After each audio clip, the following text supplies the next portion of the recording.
बिस्मिल्लाहिर्रहमानिर्रहीम। अस्सलाम वालेकुम dear student. CS506 web development है, यहाँ पे नाम गलत लिखा हुआ है कंपाइलर कंस्ट्रक्शन।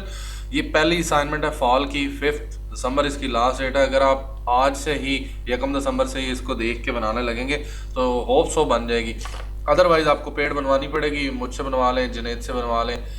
ग्रुप का लिंक बहुत सारे लोगों के पास है तो बनवा लीजिएगा। आप लोगों को जावा इंस्टॉल करनी आनी चाहिए, जो कि उन्होंने यहाँ पे कही हुई है। और जो आपने फाइल सेंड करनी है वो सिर्फ जावा की फाइल सेंड करनी है, एक फाइल। और वो नोटपैड के अंदर बना सकते हैं, वो नेटबीन्स के अंदर बना सकते हैं, लेकिन जेडीके इंस्टॉल करना ज़रूरी है। और जेडीके क्या है उस पर मैं आपको ले चलता हूँ। मेरी एक पूरी प्ले लिस्ट है जिसमें लिखा हुआ है how to write and run first Java program using NetBean, how to install Java JDK, Java basic structure, introduction to inheritance, variables, हर चीज़। यानी आपका CS506 का जितने भी प्रोग्राम है उसका मोस्टली स्ट्रक्चर यहाँ पे समझाया गया है, कॉन्सेप्ट समझाया गया है, कैसे वर्क करती है जावा। ये पहली 2 वीडियो तो हर हाल में देखिएगा, ये 4-4 मिनट की हैं। इससे आपका ये प्रोग्राम आसानी से बन जाएगा, आपके पैसे भी बच जाएंगे। लेकिन चलते हैं। इससे पहले कि प्लीज़ चैनल को सब्सक्राइब कर दें, मेरे बेटे का चैनल है किड्स क्रिकेट गुरु, से इसको सब्सक्राइब के बटन पे क्लिक करना है बस। थैंक यू जी। हम लोग नेक्स्ट मूव करते हैं कि हमने क्या करना है।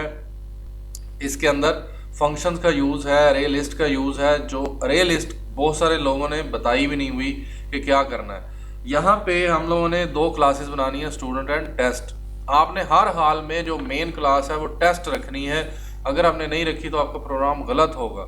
स्टूडेंट क्लास हैव 3 एट्रीब्यूट्स, उसके अंदर आईडी, नेम और प्रोग्राम होना ज़रूरी है। स्टूडेंट क्लास के अंदर 3 एट्रीब्यूट्स होंगे, उसके अंदर मेथड ऑफ कंस्ट्रक्टर, डिफ़ॉल्ट और इनिशियलाइज होंगे, दोनों कंस्ट्रक्टर होंगे।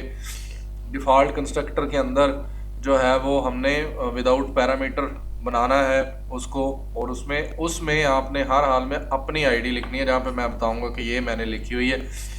उसके बाद आपने एक पैरामीटराइज कंस्ट्रक्टर बनाना है। इसके ऊपर भी मेरी पूरी वीडियो है कि कंस्ट्रक्टर क्या होता है, कंस्ट्रक्टर की टाइप्स क्या होती हैं, तो आप देख लीजिएगा। उसके बाद ये बड़ी इंपॉर्टेंट चीज़ थी, if the first 2 character of the program, तो फर्स्ट 2 करैक्टर को हम एक फंक्शन यानी सब स्ट्रिंग के फंक्शन से इक्वल करवाएंगे कि अगर वो मैच ना हुआ तो एरर मैसेज शो कर दे, your program does not match your ID.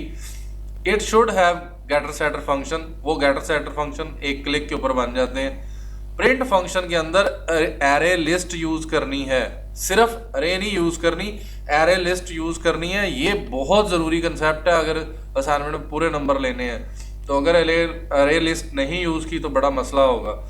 उसके बाद आपने 4 ऑब्जेक्ट्स बनाने ही बनाने हैं, एक डिफ़ॉल्ट का और 3 आपने नई वैल्यूज़ दे के। चौथा जो है, 5वां जो है वो रॉन्ग कंस्ट्रक्टर के लिए या रॉन्ग यानी एक्सेप्शन के लिए हम यूज़ करेंगे। वो भी मैं, उसके ऊपर भी वीडियो है कि एक्सेप्शन हैंडलिंग क्या होती है, एक्सेप्शन की क्या टाइप है। तो अगर आप पूरी वीडियो सुन लें, 1-2 घंटे की हैं सारी मेरी प्ले लिस्ट, तो आपके सारे कंसेप्ट सीधे हो जाएंगे। अब हम लोग चलते हैं कि हमने कोड किस में करना है, कोड रन कैसे होगा। ये आउटपुट आएगी इसकी, ये देखें ज़रा, अरे इंडेक्स 4 आउट ऑफ बाउंड, इसमें BS और MS, प्रोग्राम MS है और कोड BS है, तो your program does not match your student ID. तो ये इशू आ रहा है। तो ये वो मैसेज डिस्प्ले हो गया जिसका मैच नहीं है। इसका MS है, इसका MS है तो कोई इशू नहीं है, इसका MS है और इसका MS है कोई इशू नहीं है। एंड पे उसने array index 4 out of bound unsuccessful, तो ये मैंने मैसेज डिस्प्ले करवाया। इसकी जगह प्रिंट स्टैक जो ट्रैक है वो करवा सकते हैं, ट्रेस रिकॉर्ड ट्रैक, तो वो चीज़ भी करवाई जा सकती है। मैंने खुद मैसेज दिया। ये डिफ़ॉल्ट की वैल्यू आ गई, ये उसके बाद आबदा या वैदा या इस तरह का मैंने नाम लिखे हुए हैं, तो आप ये आउटपुट आ जाएगी। वीडियो थोड़ी सी लंबी होगी, उसको समझना पड़ेगा। हम लोग चल रहे हैं नेक्स्ट कि जी प्रोग्राम आप इंस्टॉल कर लें नेटबीन्स, क्योंकि अगली असाइनमेंट इसी के अंदर आनी है। नेटबीन्स कोई भी इंस्टॉल कर लें, जेडीके उसके लिहाज से इंस्टॉल करना होता है, आपके LMS में पड़ा हुआ है। आपने फाइल में आना है और फाइल मेन्यू में आके आपने न्यू प्रोजेक्ट के ऊपर क्लिक करना है और आपके सामने न्यू प्रोजेक्ट के ऊपर आपने क्लिक कर लेना है।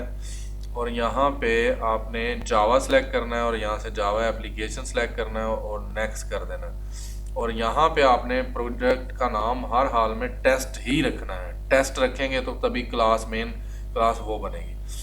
तो ये जब बन जाएगी तो उसके बाद जो है वो आप इसको नेक्स्ट कंटिन्यू कर सकते हैं। यहाँ पे अब मैं आपको लेके जा रहा हूँ, या अगर आप कहते हैं तो मैं पहले एक आपको रन करके दिखा दूँ कि ये इस तरह रन होता है इसके अंदर क्लास के। तो आउटपुट आ जाएगी यहाँ पे। तो ये आपके सामने ही है, वही आउटपुट है। लेकिन वो कहते हैं कि नेटबीन्स ना यूज़ करें, नोटपैड प्लस प्लस यूज़ कर लें या नोटपैड के अंदर यूज़ कर लें। मैंने हर जगह पे ओपन करके रखा हुआ है ताकि आपको समझा सकूँ। नोटपैड के अंदर बनाना है तो import java.util.array list लिखेंगे पहली लाइन। जेडी इसके अंदर नेटबीन्स के अंदर पैकेज आ जाता है, जो आपने प्रोजेक्ट बनाया वही नाम आ जाएगा। तो इसलिए ये ज़रूरी नहीं है। मेन चीज़ नेटबीन्स के अंदर तो फिर पैकेज का नाम हर हाल में आता है। तो आपने क्या करना है, आपने इसके अंदर जो भी कोड करना है उसको यहाँ पे ये जो चीज़ है import java.util.array list कर लें, क्लास स्टूडेंट कर लें। आपने ये 3 स्टूडेंट क्लास के अंदर, क्योंकि स्टूडेंट क्लास कई थी, 3 एट्रीब्यूट बनाने थे। Private string ID, private string name, private string program. Private access specifier है, इसके ऊपर भी वीडियो है। इसके बाद मैंने इनका गेटर सेटर बनाया है पब्लिक स्ट्रिंग गेट आईडी। तो ये मैंने बहुत आसानी से बनाया था। ये आपने क्या करना है, इस जगह पे आना है क्लास के ऊपर और यहाँ पे राइट क्लिक करेंगे और इसके बाद इसके रीफैक्टर के अंदर जाएंगे। रीफैक्टर के अंदर इनकैप्सुलेट फील्ड के ऊपर क्लिक करेंगे तो वो इनको सबको आप चेक कर देंगे, क्योंकि ऑलरेडी बनी हुई हैं। सेलेक्ट ऑल करेंगे और रीफैक्टर कर देंगे तो ये सारे गेटर सेटर फंक्शन बन जाएंगे। तो आपको कोई मसला नहीं होगा, गलती नहीं होगी, स्पेलिंग की गलती नहीं होगी। तो नेटबीन्स के अंदर ये आपने गेटर सेटर फंक्शन बना लेने हैं। Public string get ID, return ID, इस तरह पब्लिक वाइड सेट आईडी। तो ये आप देखते जाइएगा। गेट ये दोनों का मैं दिखा दूं कि गेट और सेट बन गए हैं। उसके बाद ये दोनों के नेम जो एट्रीब्यूट है उसका गेट और सेट बन गया। स्पेलिंग का खास ख्याल रखिएगा, स्ट्रिंग का एस बड़ा है, गेट नेम में एन बड़ा है। Same to same public string get program, साथ में लाइन नंबर भी चल रही है तो इससे आपको और आइडिया हो जाएगा क्या बनाना है, कहाँ पे हम जा रहे हैं, कौन सी लाइन पे क्या लिखा हुआ है। तो आप आसानी से फ्रेम को गेट कर सकते हैं। पब्लिक स्ट्रिंग गेट प्रोग्राम, फिर ये सेट प्रोग्राम हो गया। यहाँ पे मैंने पहला कंस्ट्रक्टर बनाया डिफ़ॉल्ट कंस्ट्रक्टर। ये कंस्ट्रक्टर है, ये इसके पीछे आगे कुछ नहीं है, बस ये पहला लेटर है स्टूडेंट। ये क्लास का नाम होता है, वही लिखना है। ये डिफ़ॉल्ट कंस्ट्रक्टर है, इसमें मैंने अपनी VUID लिखी है this.id। ये आपने यहाँ पे अपनी लिखनी है और यहाँ पे आपने अपना नाम लिख लेना है, यहाँ पे आपने अपना कोर्स लिख लेना है। नेक्स्ट वन पैरामीटराइज कंस्ट्रक्टर है। इसमें मैंने string ID, string N, string P यानी वो दिए हैं। उसके बाद this.id और इसको ये ID असाइन करवा दी जो मैं उधर से भेजूंगा। तो ये I की वैल्यू हमारे मेन क्लास वेरिएबल को चली जाएगी। उसके बाद स्ट्रिंग N नेम को चली जाएगी, P जो है वो प्रोग्राम को चली जाएगी। तो ये हमारा पैरामीटराइज कंस्ट्रक्टर हो गया, जो उन्होंने 2 कंस्ट्रक्टर कहे थे। अब हमने बनाना है पब्लिक वाइड प्रिंट का फंक्शन बनाना है। उसमें मैंने क्या किया, system.out.println this.getID। तो वो मेरी गेट आईडी कर लेगा, फिर गेट नेम कर लेगा गेट। तो उन्होंने कहा था कि गेट और सेट को आपने इस्तेमाल करना है, तो वो भी मैंने इधर कर दिया है जितना कर सकता था। उसके बाद इफ़ this.getID, यहाँ पे भी मैंने गेट आईडी और फिर सब स्ट्रिंग लिया, उसका पहले 2 लेटर 0 इंडेक्स से 2 तक, और फिर डॉट इक्वल अगर वो इक्वल है। आप MS की जगह पे BS लिख सकते हैं, आपका BS है तो वो आपने पहले 2 लेटर देने हैं, वो उसके मुताबिक हुआ तो कोई मैसेज ना दे। अगर उसके इक्वल नहीं है तो एल्स में जाके वो system.out.print your program does not match your student ID, और फिर उसके बाद ये मैंने ब्रैकेट बंद की है एल्स की। फिर उस एल्स की ब्रैकेट के बाद ये लाइन नीचे लगा दी ताकि हर किसी आउटपुट को अलग किया जा सके, हर कंस्ट्रक्टर की या हर ID की हर ऑब्जेक्ट के ऊपर जो तीनों ऑब्जेक्ट हैं उसको अलग करने के लिए ये सेपरेटर लाइन लगाई है। और फिर लाइन नंबर 64 यहाँ पे ख़त्म, और ये क्लास 66 लाइन पे ख़त्म हुई। पब्लिक क्लास टेस्ट, ये अब मेन क्लास शुरू हुई है जो उन्होंने कहा था कि मेन क्लास बनानी है। इसके अंदर आके मैंने मेन का फंक्शन रखा है, बल्कि ये ऑटोमेटिक बन जाता है जब हम उसके अंदर बनाते हैं। ब्रैकेट्स का ख्याल रखिएगा। ये उन्होंने जो कहा था ना कि 4 ऑब्जेक्ट बनाने हैं, पहला ऑब्जेक्ट ये वाला है, ये ऊपर बना लें या नीचे बना लें, कोई इतना बड़ा इशू नहीं है। तो student S is equal to new student, तो ये डिफ़ॉल्ट कंस्ट्रक्टर को कॉल कर लेगा जिसमें आपकी ओरिजिनल VUID होगी और वो वहाँ से चेक हो जाएगी। स्टूडेंट S1 ये दूसरा ऑब्जेक्ट है, S2 S3, तो आप इसकी जगह पे M1 M2 M3 लिख सकते हैं, जो कुछ भी लिख सकते हैं। अब यहाँ पे आपने पहले VUID भेजनी है, फिर आपने अपना नाम भेजना है, फिर आपने अपना प्रोग्राम भेजना है। तो ये कंस्ट्रक्टर को वैल्यू पास होंगी जो पैरामीटराइज कंस्ट्रक्टर है, तो ये वहाँ पे जाके सेट होती जाएंगी। तो ये हमारा काम यहाँ पे ऑब्जेक्ट क्रिएशन ख़त्म हो गया। अब हमने ट्राई कैच यूज़ करना है। ट्राई कैच एरर को ग्रैब करने के लिए होता है कि एरर अगर आ जाए तो प्रोग्राम बंद ना हो। एक्सेप्शन हैंडलिंग इसे कहते हैं।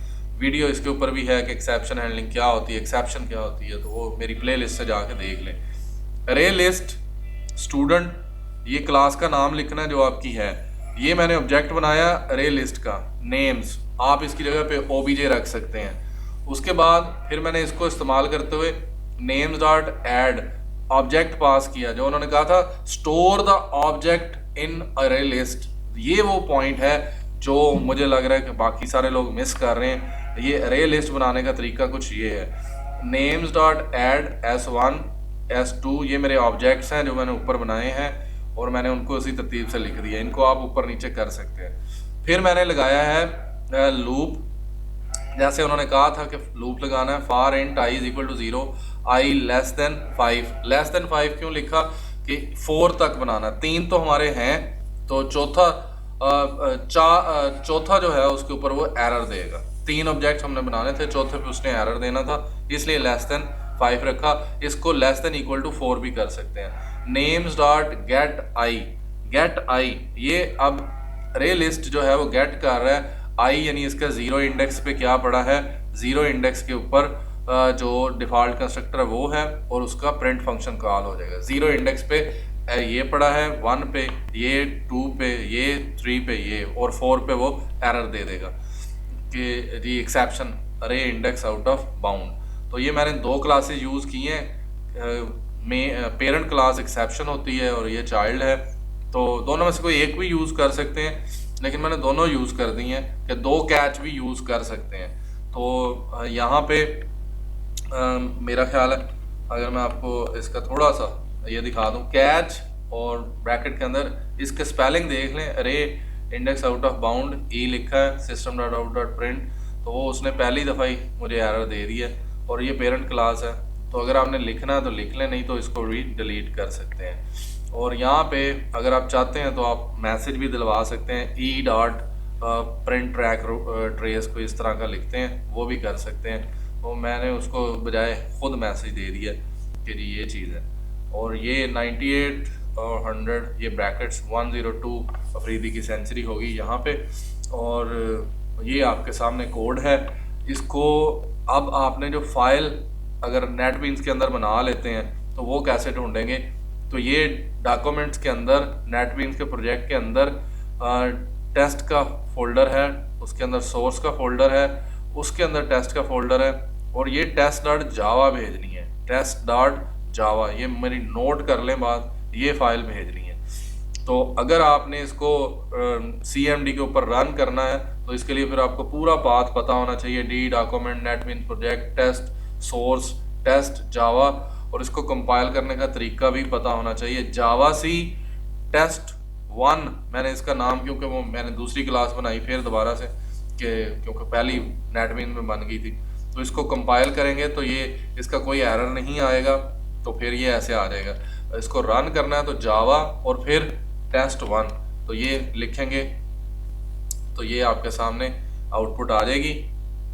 ये कमांड प्रॉम्प्ट कैसे खोलते हैं, तो इसके लिए आपको यहाँ पे रन में जाना पड़ेगा और यहाँ पे CMD लिखेंगे तो आपके सामने आ जाएगा। अभी तो आप 7 सेमेस्टर 8 में होंगे, तो आप रन कर लें, रन एज एडमिनिस्ट्रेटर, तो आपको पूरे राइट्स मिल जाएंगे। तो ये कुछ इस तरह है। बाकी जो गाइडेंस हो सकी वो मैं करूँगा। यहाँ से आपने सिर्फ ये एक फ़ाइल भेजनी है, इसके अंदर ही सारा कोड है। टेस्ट जो आपने बनानी है, जो लाजमी उसकी नाम से ही होनी चाहिए, मेन क्लास है। थैंक यू जी, थैंक्स फॉर वॉचिंग।